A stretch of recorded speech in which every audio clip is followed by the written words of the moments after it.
What would you do if you were left alone in the middle of a desert with a small child and no water, no food, no people around you?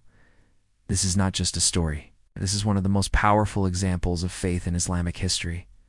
The story of Hazrat Hajra, peace be upon her, and her son Hazrat Ismail, peace be upon him. Allah commanded Prophet Ibrahim, opening parenthesis A.S., to leave his wife Hajra A.S. and their infant son Ismail A.S. in the barren desert of Makkah, a place that had no life, no water, and no shelter. This command was not easy. It was a test of trust in Allah. When Prophet Ibrahim A.S. began to leave, Hazrat Hajra A.S. asked him something that changed history. She asked, "Did Allah command you to do this?" When he said yes, she replied with complete faith, "Then Allah will not abandon us." Imagine that level of trust. Days passed. Their food and water ran out. The desert sun became unbearable. Little Ismail A.S. started crying from thirst. A mother's heart could not stay still. Hazrat Hajra A.S. ran between two hills, Safa and Marwah, searching desperately for water, or help, or hope. She ran once, then twice, and 7 times, not because she doubted Allah, but because Islam teaches us to make effort while trusting Allah. And then the miracle happened.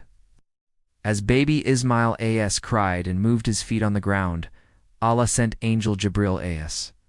The angel struck the earth, and suddenly water began to flow from the desert ground.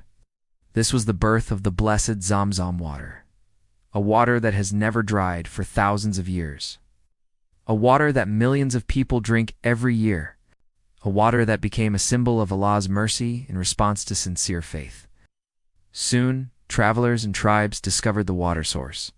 Life began to grow in Makkah. From this very place, the city of Makkah eventually became one of the most sacred places on earth, even today. During Hajj and Umrah, Muslims walk between Safa and Marwah, remembering the sacrifice, struggle, and trust of Hazrat Hajra A.S. This story teaches us powerful lessons. Faith does not mean sitting and waiting. Faith means trusting Allah while continuing to struggle. Allah's help can come from places we never expect. Sometimes the hardest tests lead to the greatest blessings. Hazrat Hajra A.S. was alone in the desert, but she was never truly alone, because when a believer trusts Allah completely, Allah creates miracles in ways beyond imagination. If you were tested with hardship today, would you run towards solutions like Hajra A.S., or lose hope before the miracle arrives?